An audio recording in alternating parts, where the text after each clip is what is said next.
as we welcome in our 1320 Kings Insider and the creator of the Kings Beat, the Hammer, James Ham. What's happening, buddy? What's going on, gentlemen? What do you think about last night? You overly moved by either team? Like, what were your takeaway from last night's game? I don't know. I mean, I think the Warriors are who we thought they were.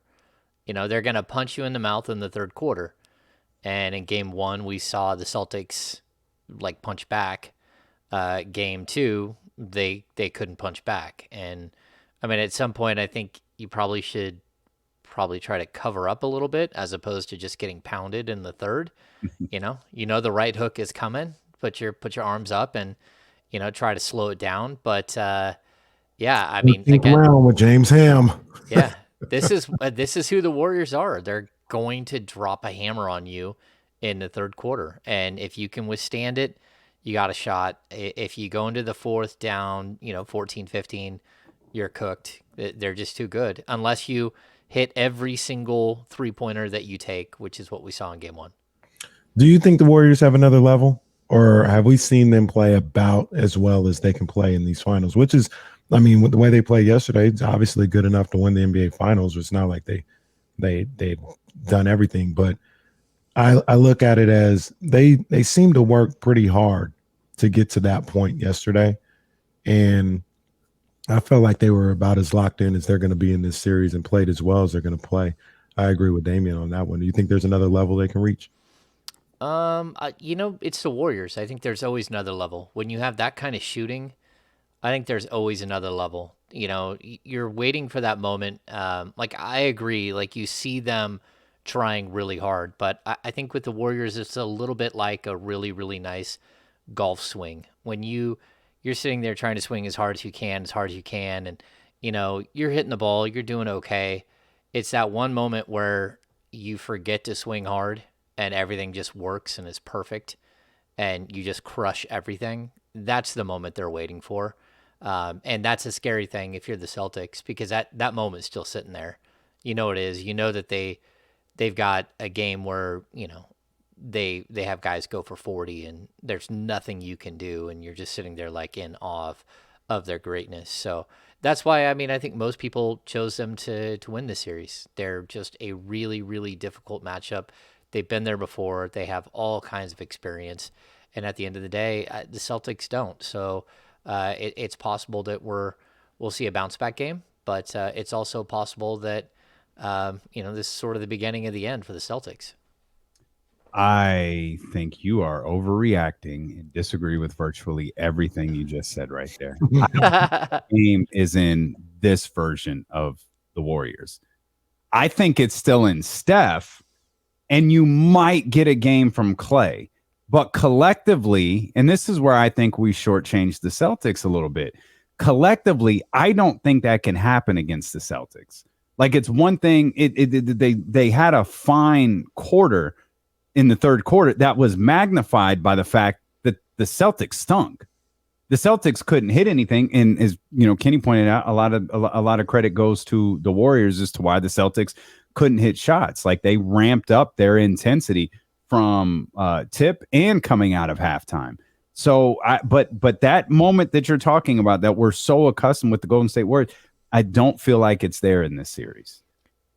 Well, we'll see. We'll see, because look, if they can do it in the third quarter, what stops them from doing it in the fourth? Just one time. If they do it one time in the fourth, they win by 40. Celtics stop it. The best defense in the league. That's what stops it. Well, yeah, but in the third quarter, they've been beat by almost 20 points 2 games in a row. Yeah, they've got to fix that. Yeah, I mean, if they can do it to you in the third quarter, they certainly can do it to you in the fourth. So I'm just not going to put a cap on who the Warriors can be. They've proven to us that they're one of the great dynasties in the game, and I expect them to be extremely difficult to beat. Okay. Well, when I see the Warriors and what they're able to do in the third quarter, and I see the Boston Celtics, even in game one, they weren't really able to handle that. The game almost got out of control in that third quarter. What would you do if you're Ime Udoka to have your guys ready? Is it more so like focus on taking care of the basketball, focus on getting stops, try not to go point for point? Like, what's the strategy with that, in your opinion? I think the biggest issue is that they out physical you in their own way. So they're not like the 1995 New York Knicks, but the way that they use their physicality changes and they ramp up coming out of halftime. And it's not just that they do it in the playoffs. I mean, it's a trait that they've had for a long time.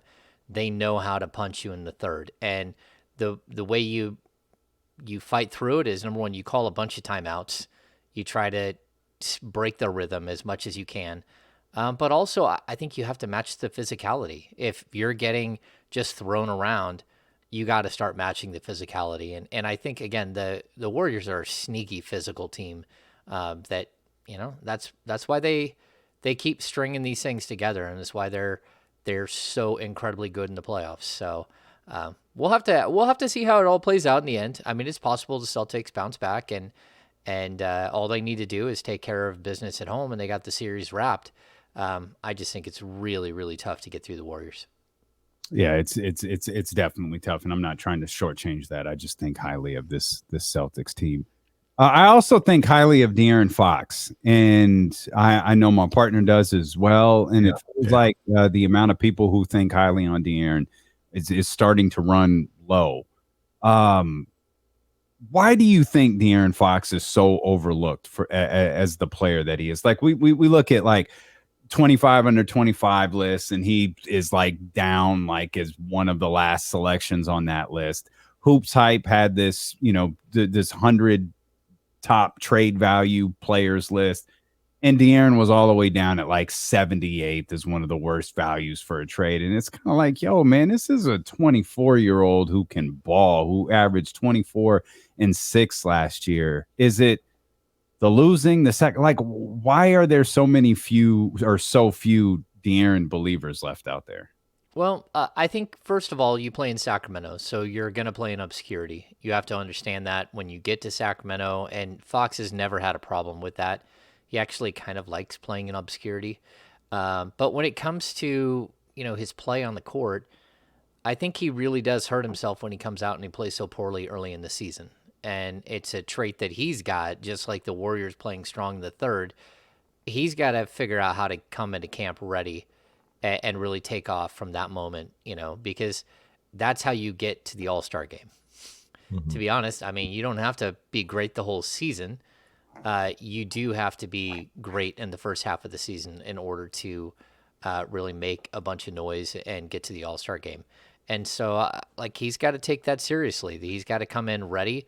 I think physically and mentally, he's usually ready. I think this last season, not so much. Whatever he did last offseason, he needs to not do again. There was something that was something just wrong. I'm not sure what it was, but we've talked about it a ton on here, whether it was like the mental aspect or physically he was heavier than he had been. I don't know if it was a good heavy or a bad heavy, but it was bad. The pound shed off of him so quickly. So it just lent me to believe that something went on during the offseason that made him not as productive as he could have been and as he has been in the past. Do you, and this is a term that I don't know, I just don't really like. It's not really my bag, but I'm just going to use what a lot of people say and ask you, James. Do you think De'Aaron has the ability or actually does make people around him better? I don't know. Yeah, I mean, does he make everyone around him better? Not like Tyrese Haliburton did. But that's not the style of player he is. There are styles of players that do that, right? And I think a great player you expect should be able to make everyone around him better. But a lot of times great players make everyone around them better by drawing the spotlight and the attention to them. So you got guys like Chris Paul who, do all of the little things that make their teammates better, but he plays next to Devin Booker, who doesn't really make players better, except for the fact that his ability to space the floor makes people better. The little things that he does as a player, but not really to actually help someone's numbers get better, right? I think we're a little hard on Fox. And, again, I agree. instability. Yeah, instability in Sacramento. Like, you got to remember, this is what we figured this out, right? His fourth coach. Uh, that's not conducive to growing as a player. And it stunts the growth of most players. We did see regression last year, and the Kings are to blame for a lot of that regression. They have wasted years of his career with inactivity, without going out and doing the big move. And now we get to a point where, okay, he's got to put up or shut up, right? This is that moment. I think this year and next are really huge for him as a player. Are you a good player, or are you just a player on a bad team that puts up stats? And we need to see who that is, who he is. But at this point, like so far, I kind of feel bad for him, because like you want him to show up every single night and be great, but that's not who the Kings are. That's not who they are as an organization. And until you put the pieces in place to support that idea, it's really tough to demand that from everybody. And I know people are going to say, well, he should already have that. Well, he came into the league at 19 years old, and you put him in a situation where everything has been dysfunctional. Everything has been dysfunctional from start to finish. So how do you expect him not to be dysfunctional? It's what he knows. I mean, this isn't DeMarcus Cousins, who came in with a predisposition to be chaotic and sort of this guy himself. This is a guy who you're putting in a situation that it isn't conducive to winning, and the culture needs to change. And real quick, Dane, I just want to clarify for myself, because I know I was very critical of De'Aaron at the beginning of the season, and to my opinion, rightfully so. Like I said, I talked to him about it. I said, De'Aaron, what you were doing at the beginning of the season, that wasn't good enough. I think you're a better ball player than that. You're But not a being a 17-point per player game. isn't the same as dismissing him, as I think so many have started doing. Right. And that's all I'm saying is, when James says and we say people are being a little too hard on De'Aaron, that's after he's done what he's like last year when he came back from the ankle injury or whatever was going on before that. He did all he could do. The guy was out there balling. He was hooping. Then he broke his hand. You know what I mean? That's not on him. The other seasons, last season in the bubble, well, not in the bubble, but with no fans, and the way he was going off, averaging 26, 27 points a night, he was doing all he could do. That's not on him. If he's not performing the way he's supposed to, like he did in the first month and a half of the season, yeah, man, you got to step it up. But other than that, I don't think much of any of this has been on him, so to speak. Like you said, you laid out the franchise that he's playing for and the atmosphere that he's been in. It hasn't been conducive to winning from the get. Yeah, I mean, I think it's totally fair to be critical of a player when he's playing poorly, right? I don't have any problems with that, and I think people should, if that's how you want to be a fan, that's totally fine. If someone isn't shooting well, if someone isn't playing well, if someone isn't playing defense and they're not trying, then be critical. I'm totally on board with that. But at the same time, like, look at situational, look at the situation he's in. Look at how would you, as if you were a player, be in that situation? How would you be as an employee if every time you turned around you had a new boss? If every time you turn around you had a new boss's boss? If, the guy who tapes your ankles is no longer there, and the strength and conditioning coaches that you thought were going to be there are no longer there, and the assistant coaches that you were relying on aren't there anymore. Like, it's a perpetual state of chaos and change, and it's not conducive to winning. And when I hear, the team continuously say, we need to be more consistent, it's like, okay, you first. Be Yeah. consistent. Like, it's garbage. That's what it comes down to. Like, you put a kid at 19 years old in a bad situation, and then eventually people sour on him because that's the way it goes. He hasn't won. But you forget the fact that no one has won in 16 years in Sacramento. I mean, it's so many coaches, it's ridiculous. So many players. At some point, it's got to be about, the whole it's not you, it's me. Oh no, it's you. You are the problem. It's not me, it's you. So, You mentioned Tyrese, and I like chuckle for a minute because like Tyrese does, De'Aaron doesn't make players as good as Tyrese does, or make the players on the court like, and that's fine. And in the same breath, I could say Tyrese can't score like De'Aaron, but I'm convinced that Tyrese is going to go down like the Notorious B.I.G. Like people will tell you and argue with you that the Notorious B.I.G. is the greatest rapper of all time.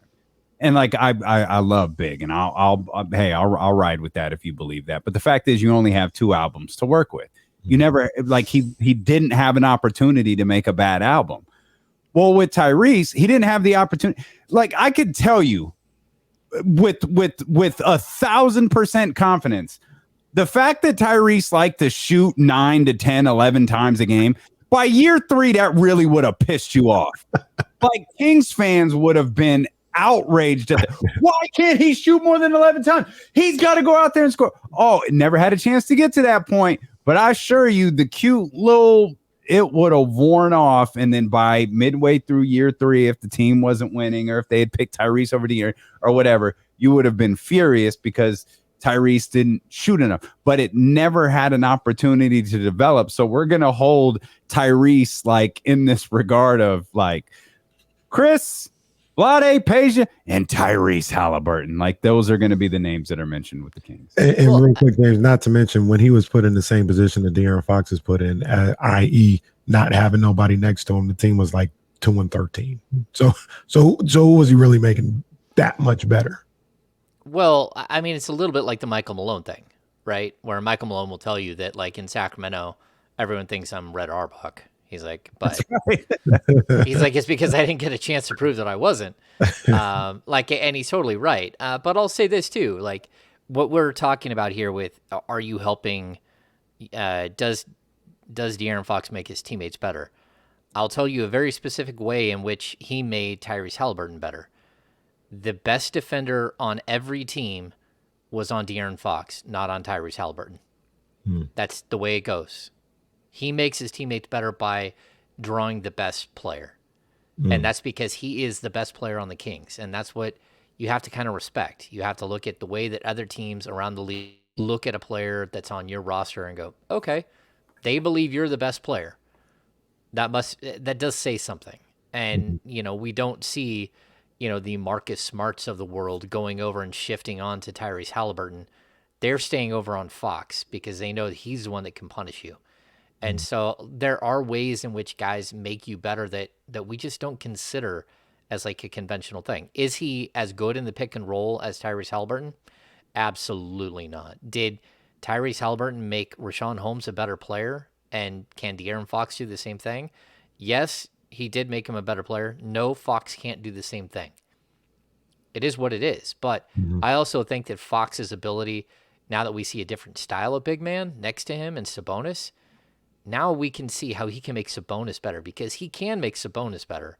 It's just different play styles and how they mesh together. And I always go back to like the first Batman movie with Jack, right? And Michael Keaton. And they send out all those products out into the world that if you mix a deodorant and the mouthwash, it kills you. If you like, the Kings have figured out every combination of how to kill themselves in the Batman analogy. Like they choose all of the wrong products, like boom, boom. Oh, that was a bad mix. There we are dead again. We got a big, stupid smile on our face. And they just keep doing the same thing. It's like basketball is very, very unique and that the chemistry has to be perfect. Yeah. The underrated best part of that is when the TV anchors don't have any makeup on or any hair product in their hair, and they just look like total hell, and they're trying to report.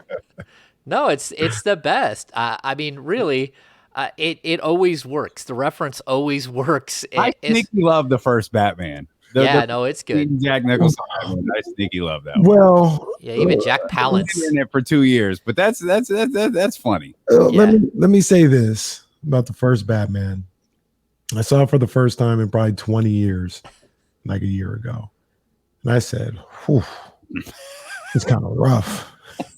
And I liked the movie, but I was like, damn, this is what This is supposed. Jeez. So maybe it was that initial shock, and if I watch it again, for the first time in a year, I can just appreciate what it was. But like I said, I hadn't seen it in like 20 years. I was like, oh. By the way, I have an update on my quest to watch Batman Begins. Uh-oh. What's it called? It's not called the Bat. It's called the Batman, the one that just came out. That's on HBO Max right now. Turned it on Saturday night. I got 12 minutes into it. I was like, I am not in the mood for this. Absolutely not. It was, one, it's 2 hours and 54 minutes. Two, it is like, it's just like, oh, okay, I'm not in the mental state for this. So I put on Boomerang and watched that. It's hard to watch the fake tough guy that, the whole time you're thinking, it was you're like, the Twilight guy. Come on now. Even that. It was just like, oh man, it's dark and it's like, oh, I'm not in the mental state for this. This was just a bad pick. I'm gonna put on an Eddie Murphy movie. That's the mood. I'm in the mood for Eddie Murphy. I had one of those moments last night. Damien, I was listening. Remember you told me about that podcast, Fight Night?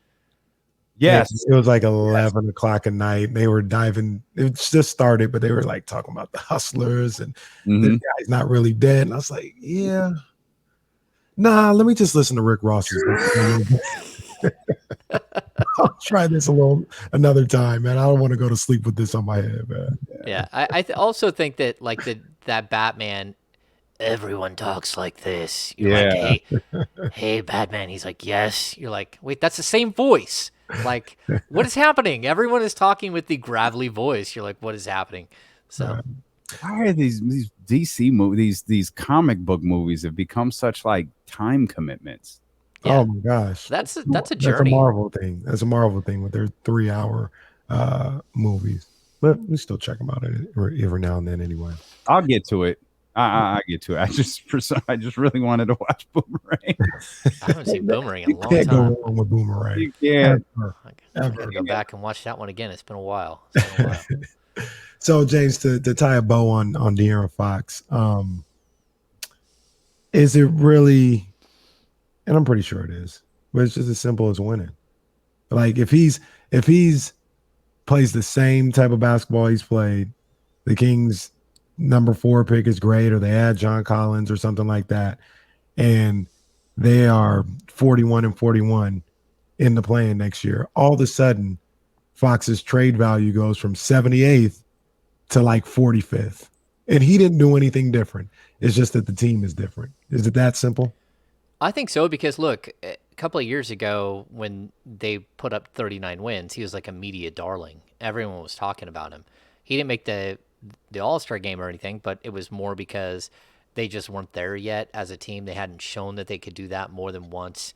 And then they proved that they couldn't do it more than once, of course, afterwards. But I think that the key isn't where he ranks on a list like that. The key is that he becomes so indispensable for your team that you wouldn't trade him.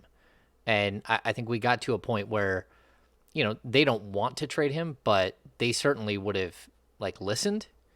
And you need to get to a point where they wouldn't even listen. And to me, that he has to show that he loves the game more than anything else, not more than, his family or but that he loves the game, and that he is ready to take a team and take the next step, like do what Ja did. Like some of these teams, some of these players that have taken huge leaps, it's not like their team, the entirety of their team is so much better than Sacramento's. Sure, they are better. Some of them are more talented, but others are like, okay, it's marginally. If we go player by player, it's not that much different. It's just that you haven't taken the team. You haven't taken the step. You took the step where you're scoring, but you're not taking that step where scoring means something every time. And, we're still waiting for that moment with Fox. And he's still young. I mean, I want to see him in the right situation. And I'm hoping that this can be the right situation. If not, I hope that situation, for his sake, is somewhere else. If it doesn't happen here in the next year or two, I hope that situation's somewhere else, because you just can't keep putting a kid in a situation to lose. Well, I'd also like to see this organization, like we talk about De'Aaron making players better. How about other players making De'Aaron better? How about those assist numbers going up? Like when he finds you in the corner and you're able to hit that three, like we've talked. And, a lot of this talk got abandoned, obviously, with the Kings moving up in the lottery and that fourth pick now coming into play rather than the seventh or the eighth. But prior to the draft lottery, we spent the whole offseason talking about surrounding Fox and Sabonis or filling out this roster with capable shooters. And I got to imagine, fourth pick or not, that's still got to be a main priority for Monty McNair. Yeah, I kind of looked at it a little bit. I was in a discussion with Brendan Nunez this weekend, and like the Kings aren't one player away, and they certainly aren't a rookie away from being a playoff team. That's, they're, if you look at it like by 2K standards, right? They need like a player with the capability to become like an 88, which is what you hope you'd get at the fourth pick. But also they need like an 84, an 82, and an 80 to add to this. That's where they're at. And you're not getting that player with just the fourth pick in the draft. It's possible that player could become like a 92 in 2K standard where he's a star level player, but they still have to find a way. And that's what, like, trading up, it makes it almost impossible to trade up because you can't do anything else with your draft picks for a long time if you trade up because of the Stepien rule. So if you're going to give up a future first round pick to move up, but you're going to put lottery protections, each of those years of lottery protection means that you can't trade a pick for 2 years after that. So it just becomes more and more confusing. So you can't then turn around. You can't make that move to move up to number 2 and give up your top 5 protected pick next year, but it becomes top 8 protected the year after and top 10 protected the year after that. Well, that means that you can't trade your pick again until 2026. So then you can't go get the other piece you need this offseason. That's what I'm saying. It's that it's not that you've traded all those picks. It's that you can't trade multiple picks in a row. And so you can't go out and go offer up, a bunch of expiring contracts and a future first round pick for John Collins because all your picks are tied up forever. And so it really does make it hard. Like it's roster creation, like Masters level roster creation for Monty McNair. That's why I've could you move back 2 spots and pick up a really solid rotational starting level player and still get a top 5, 6, 7 pick in this draft? Is that pick going to be as good as the fourth pick? Maybe not, but it's a draft. We never know. That pick could be way better. That's just kind of the way the draft goes. But if you miss out on a star, then you're going to look like an idiot for moving back. This is super complex. Do you allow Monty McNair to trade next year's pick and 2025's pick to go get the players that you need in addition to the first round pick that you have this year? I don't know. He's not under contract after this year. I don't know if they let him do that or not. So that's the complexities that we're dealing with this team. Because if you let him trade 2 years of picks, how much more difficult does it become next offseason if you decide he's not the answer as your general manager? Who wants to take a job that doesn't have any first round picks moving forward? Who's strapped into De'Aaron Fox and Domantas Sabonis and say John Collins, whoever else, Dante DiVincenzo as well. Next thing you know, your salary cap situation's weird and no one wants the job or no one of any ilk.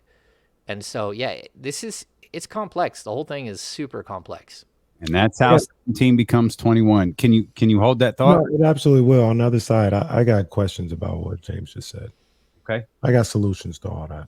Kenny's got questions. He's got solutions. We got to talk about Paolo Banchero because, well, James wrote about him. And his Sunday musings as well, which I think we just got a little bit of a preview of right there. So lots more Kings talk when James Ham returns with D'Lo and KC here on Sacramento's #1 sports station, ESPN 1320. Clear. I love that long open to start our segment now rather than breaking 15 minutes. I like that we go long. Yeah. Chance to settle in. Good stuff for sure. Now I need my snack. It's all good. What's going on? No. When's the draft? The 20. 3rd, right? Did you get into The Offer yet? The Offer, that's what it's called, right? The Offer, the Godfather movie? The making of the Oh Godfather no! show? What is that? I forgot to ask you. That's on Paramount. It's on Paramount. Yeah. It's really good. I love that movie and the book, so down to try it. I'll start. There's no game. I'll start it tonight. There you go. There you go. Yeah, it's based on the book by the producer of The Godfather. So, Okay. anyway, yeah, it's good stuff.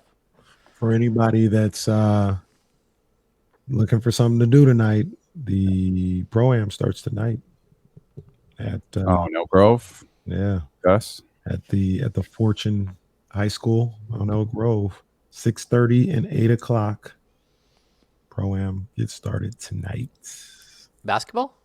Mm-hmm. Oh, Sacramento Professional Developmental League. all right.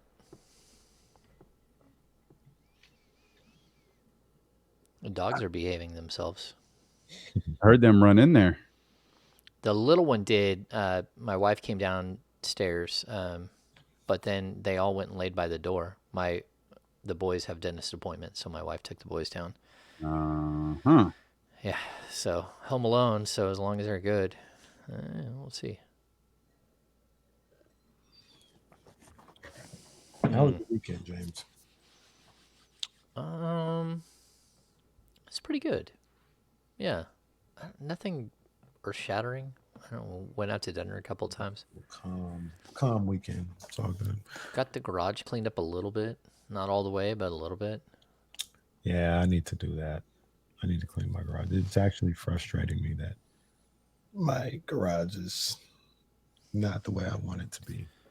Well, I still have, I have so many tools, but I'm still on blood thinners, so like I have to be cautious cleaning the garage. Do you park in the garage? No. Damien, you park in the garage, huh? Yeah.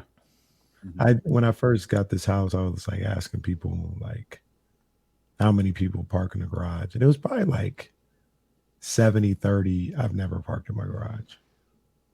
A lot of people use it for other stuff as opposed to the car. We're commuters, so commuter cars you don't usually put in the garage. My cars have high mileage, all of them.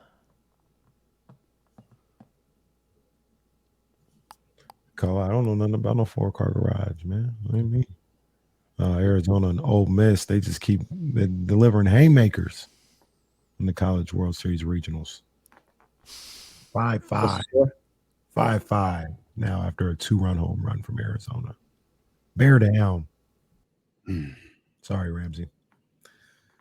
Cole, you said, yeah, man. I haven't seen the second season yet, man. I know the second season came out a while ago. I saw the first season. I liked it. It was cool.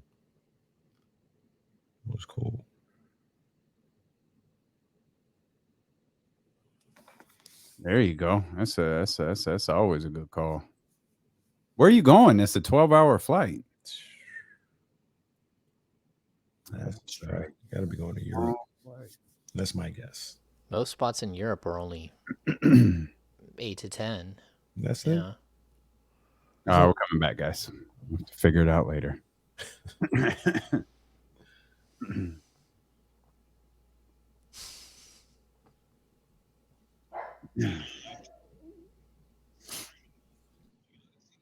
Live on the Odyssey app, live on Twitch, YouTube, and Facebook Live as well. It's Dealer One KC, brought to you by McQueen and the Violet Fog, the smoothest gin in the world, handcrafted in Brazil. KC, you got some questions and some solutions for James Ham talking about some of the issues the Sacramento Kings face coming up. Just we having a discussion. And I'm just throwing out the question. I don't know what it could be a simple answer. But if the protections on the pick and not being able to do anything for years to come is the major concern for not moving up, I know it sounds crazy, but why not just make it unprotected? The pick in 2023. Because you're the Kings. All right, well, you just had the number 2 pick. Like, if that's the case, you just had how many? you just had the number 2 pick. Like if you're terrible enough to like be top 5 again, one, like I say all the time, you got a lot more problems than just the fact that you traded away your pick. That means you got to get rid of De'Aaron Fox, Sabonis. Your new guy is probably not very good. Like you got a ton of problems. That would just be one of them. And I'll let you ask that, and then I got another question on top of that. Okay. Yeah, I don't disagree. That if you miss on the number 2 pick, but the fact is, the number 2 pick, while it's going to be a player that you think can be a foundational piece, it may take 2 years. It may take 3 years. I mean, Chet Holmgren, that we're talking like millions of calories you're going to jam in him in the next 2 years.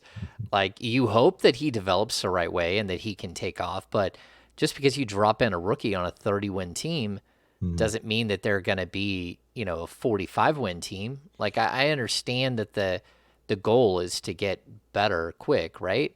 But just one rookie, it doesn't matter who it is, isn't going to do that. Jabari Smith, to be honest with you, if you wanted to get better faster, Paolo Banchero is probably the guy who is going to get better faster, will make you better faster. Now, I don't think he'll be the best player long term, but he'll put up the biggest numbers for sure.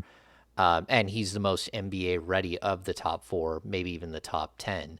Him and Keegan Murray are probably the most NBA ready players. But like, you're the Sacramento Kings. You've missed the playoffs for 16 consecutive seasons, which means you've drafted in the lottery for 16 consecutive seasons, except for 1 year where you had traded your pick for some like boneheaded reason and you didn't have your pick.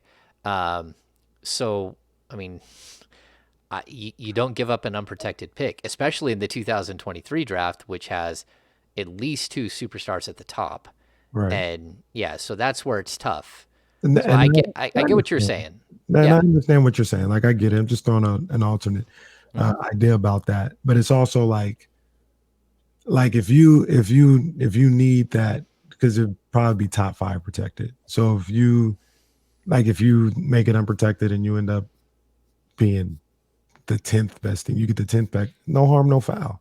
Like, you already not going to get that pick anyway if you were going to make it top 5 protected. The only way it'll hurt is if you win the draft or if you're top 5 and it's like, oh man, we gave up the pick that's number 3 and we're hurting on that one. But if it was top 5 protected, if you're willing to give up a top 5 protected pick and you end up picking 10th, no harm, no foul. You weren't going to see that pick anyway. The other thing about that though is, and this was always my argument with the Kings trading picks when DeMarcus was around, is I'd be like, man, trade a pick to get better players around him, because it's either going to help out, he's either going to get better, the team's going to get better and it's going to help out, or it doesn't work out at all. And you can eventually get that first round pick back and by trading DeMarcus. And that's essentially what happened. And I feel like in this particular situation, if it doesn't make the team better, I don't know how high of a pick Fox might net you, if it's a first round or something like that, even Sabonis. Like, if it just all falls down, like if you're terrible next year and you don't have your pick, like I said, you got a lot of other issues on your hand, use Sabonis or Fox to get back into the first round of that draft. Okay, so I'll take the first part on to start with. If you look at it, it's not just what happens this year with the first round pick. So again, if you do trade up in the draft and you think that you're getting a franchise cornerstone, that's fine, right?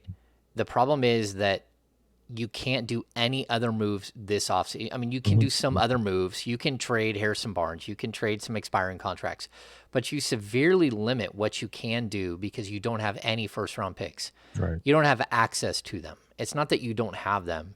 You just don't have access to them. And so that's your all-in move. And I got to be honest, your all-in move isn't good enough to make the playoffs. Not if you come back with relatively the same roster with Chet or Jabari at the power forward spot. Like, you improved, but you improved this much this year and then maybe a ton the next year. But like initially, you didn't improve enough. And I don't. There's no way that any of those guys are going to be the difference between you making the playoffs next season and not making the playoffs. They're just not. Mhm. So what's the other move you can make? And now you've really stripped down all of your assets. Like your assets now are expiring contracts and a veteran on a declining scale contract with 1 year left again, and expiring Harrison Barnes. Those are your only assets. So unless we're talking about second round picks, Davion Mitchell is probably, again, because of, sort of the used car thing. Like once you drive it off the lot, he's no longer the number 9 pick. He's now Davion Mitchell. He's probably worth like a, 15 through 25 pick in this year's draft. So what I'm saying is that there's just not enough capital if you're going to do it. And that's really tough. So that's where I would say, look, if you do move up, you're tying yourself to a much longer vision. And I'm okay with tying, like, if I'm them, I would be okay with tying themselves to a longer vision. But that's not what that's not what your owner wants. That's not why your owner just went out and hired a head coach specifically to get you to the playoffs. Like, this is about getting to the playoffs. And I think that's why having a short-sighted vision is wrong, but also having a really, really long-sighted vision doesn't work out either. You got to be somewhere in the middle, like a 2 to 3 year plan. So that's where I would be number one. Number two, when it comes to trading picks, and then if you need to go trade this guy or that guy down the road, you just never know what anyone's worth, Like De'Aaron Fox right now, I don't know, he's probably with the right team worth a top 10 pick. But, his contract is big, and there's going to be a lot of teams who look at it, and, 2 years from now, his contract's even bigger. And so you're looking at 60 something or 70 million bucks of De'Aaron Fox in the final 2 years. That's a lot of money for some teams, and they're not going to be willing to give up what they would when it's when he's a Tyrese Haliburton $3 million salary. Right. How does Paolo Banchero potentially fit into all of this? He is the subject of your latest profile over on thekingsbeat.com. Yeah, I dig Paolo. Like watching him live at the Final Four, I got like a new understanding of him. I like the way he moved. I like the way that he stepped up to a challenge when it came to slowing down Baycock in the middle. But I do have some major concerns about how he fits alongside Sabonis. Like if the Kings didn't have Sabonis and Rashawn Holmes as their starting center, I would be a little bit more confident in drafting him, just because he kind of needs that rim runner next to him. He needs it's what he had at Duke. He had Mark Williams next to him, right? Mm-hmm. So like if he had Clint Capella next to him, that would make a lot of sense. He needs like an eraser next to him. So he's not a great defensive player. He's better than I thought defensively, but I think he's going to struggle on the perimeter at the next level, especially in switches. He's going to get beat to the basket on occasion. He doesn't block shots hardly at all. And the shots that he did block, I went through and watched every single one of his blocks, and I did not look at hardly any of them as sustainable blocks at the NBA level. Every once in a while he'd get over on a weak side block and block a guard. But realistically, most of his blocks where he was getting someone shooting over the top of him. I think he's probably a position defender like Sabonis more than he is like a really good team defender or an individual defender that can go guard multiple positions. But he also isn't a great three-point shooter. So he's kind of the bulk shooter. I'd even say he's probably going to be the best pure scorer out of the top group, at least initially, the first couple of years of his career. And I think he's going to come in. He's probably going to average 15 and 6, and he's probably going to be like in the running for the Rookie of the Year, if not the winner of the Rookie of the Year. Mm-hmm. But he also, there will come a point where he has to prove that he can make other people better and that he can carry a team. I do like his passing skills, a little bit like Sabonis coming into the league where he averaged 3.2 assists per game at Duke, and I think he can be used as like a hub. He really likes to hit the big man, as opposed to like a draw and kick guy. He does do a lot of nice interior passes. So I think he's a really intriguing prospect. I just don't think, like, again, if I were choosing a perfect fit for Sac, if Sac was, say, drafting number 2 and they had a choice between Chet and Paolo and Jaden Ivey, I think that Jaden Ivey has the highest ceiling. I think that Paolo Banchero is going to come in and be the most NBA ready, but I would choose Chet because I think he's going to be the player that impacts winning more than any of the others. And so that's why, and I think he's also a perfect fit in Sacramento. So kind of a roundabout way of saying I like him. I just don't love him for Sacramento. Gotcha.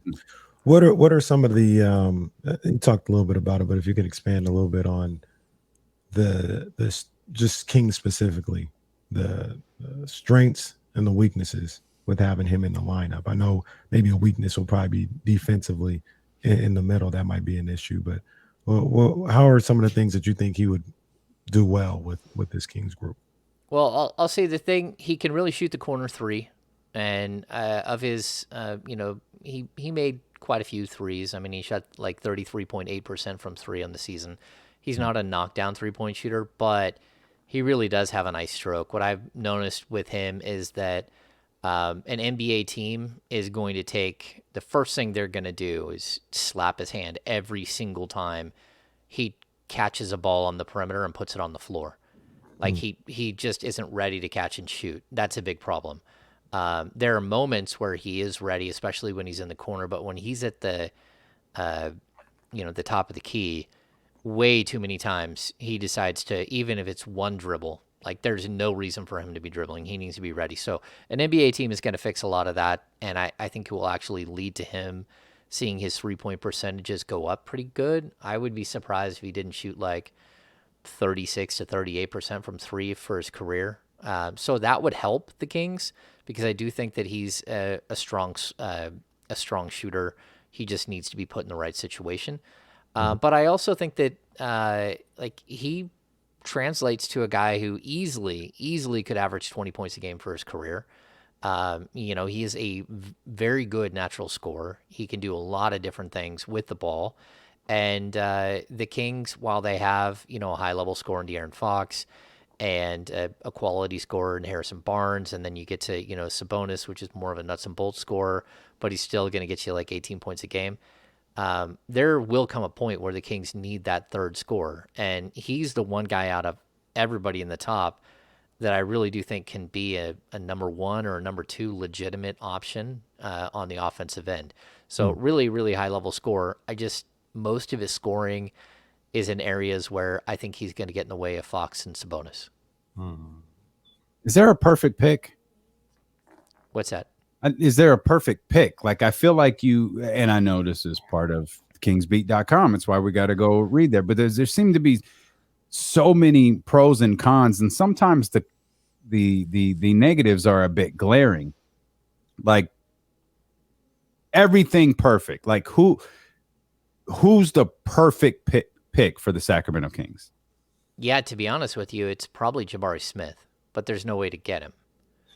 Like, that's the problem. If you won the lottery, then that's probably your number 1 pick, and you take him. I think the second player that's a perfect fit is Chet. I really do love his skill set because I think he's going to be a much better 3-point shooter at the pro level. He can handle the ball.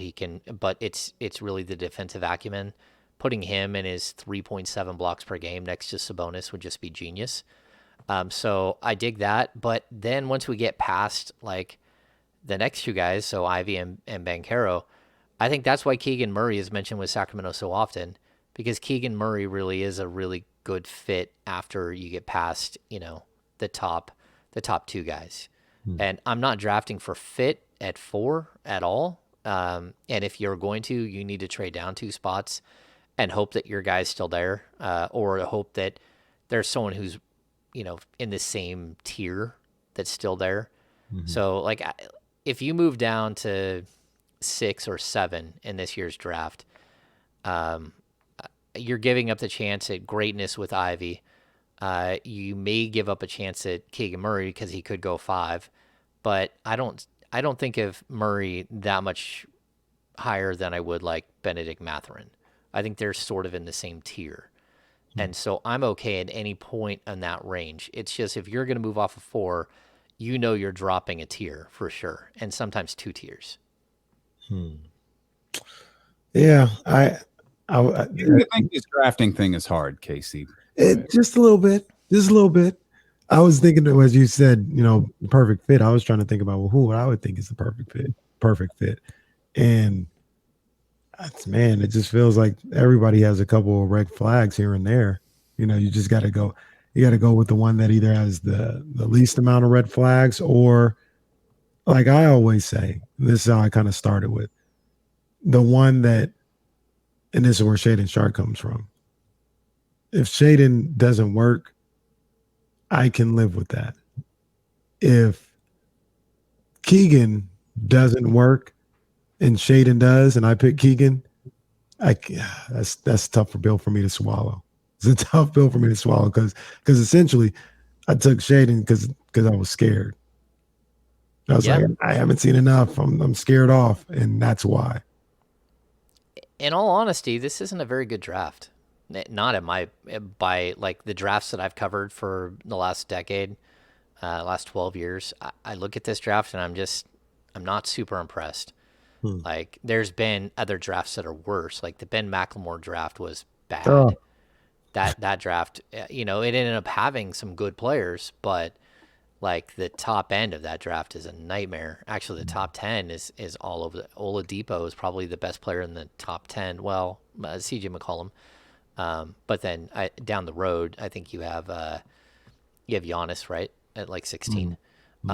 Yeah, that's this draft. It feels a little bit like what we've talked about with the Kings, where if there was just one more player that could push some of these guys down, then they would feel better at their picks. You know what I mean? Like I've said this before, I don't like Keegan Murray at like number 4. If I'm drafting number 8, I would feel more comfortable, but I really, 9, 10, 11, 12 is where typically a player like that. But the fact is, in this draft, he's probably higher than that just because the draft isn't as high quality, or there's more question marks. Again, you bring up Shaden Sharp. Like he's the biggest mystery in the draft. Like there's a possibility he falls out of the top 10. He could tumble because people are like, hey man, are you going to work out for anyone? Are you going to, are we really going to see who you are? Are you going to is it just 1 on 0 and we're going to have to watch high school mixtapes? There's enough smoke there that it would be really, really tough to take him just because even his Kentucky situation wasn't good. So like people are quietly murmuring that he didn't want to go to practice. He didn't want to do the work.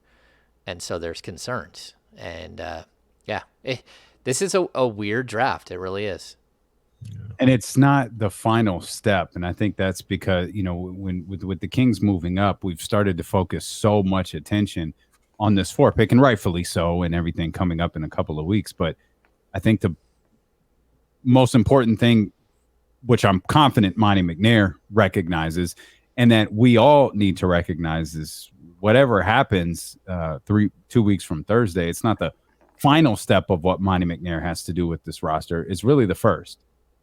It's the first step, and it's like, okay, here's the direction you chose. Here's the player that you chose. Great. It sounds like, based on, use Kenny's term with the red flags, or go old school and talk about the warts that some of these guys have. Like everyone's going to have something, no matter how happy you might be with the pick in that moment. We're going to have to fill out the rest of this roster. This Monty McNair, this front office is going to have to fill out the rest of this roster with better players that can help Domantas Sabonis, De'Aaron Fox, and whoever is drafted at number 4. Yeah, and that's the reason why I'll just tell you now, moving up makes it so much harder. So like moving back in this draft makes so much more sense, because if you can accumulate, you can move back twice and pick up a top 6 rotation player both times, and then still have a pick in the top 8, 10, 11. Okay. I think, honestly, do you think that is? Oh, I think it's realistic. Moving back? You could easily move back. I mean, we're seeing some of what, floated out there, what Portland would have to offer. Portland wants a star, so they're not going to, I don't think that they'll move out. or up. But if you look at, Indiana, if you look at Detroit, San Antonio could have somebody that they want to offer up to move up to number 4. Certainly, Washington has a bunch of wings that make sense. If you could somehow go from 4 to 10 and pick up Kyle Kuzma and a couple other pieces, that would probably make this team better. And I'll keep saying this. I think you can find as good a player between 10 and 20 as you can between 5 and 10. Well, then on the flip side, I would say, if everybody else feels that way, why would I give up anything to move up? Because you got number 4, and number 4 has something. But if I'm the Wizards, and I think like you think, why would I give up anything to go get up some random player that I could just stay where I'm at and get a quality player? Yeah, but I think there's a steep drop off after number 4. There's a bunch of players. Cut off. Yeah, there's a bunch of players in the same tier from, 5 to 10, 5 to 12. Yeah, like maybe there's some tiers broken up in there, but it's all a gamble, all of it. Even drafting number 4 is a huge gamble. Jaden Ivey's a huge gamble. Yeah, I got you. Yeah. If they want to talk Bradley Beal, we could. Yeah. Good luck. Good luck trying to get me to take Bradley Beal. I want to know his contract, but yeah, if they want to swap him for number 4, I think the Kings would do that. His contract is healthy, and it would be worth every penny. Absolutely. I want Bradley. 2.5 more weeks. We got this, guys. Hold. You're going to run out of players. You're going to have to start. We're going second round. Second round picks.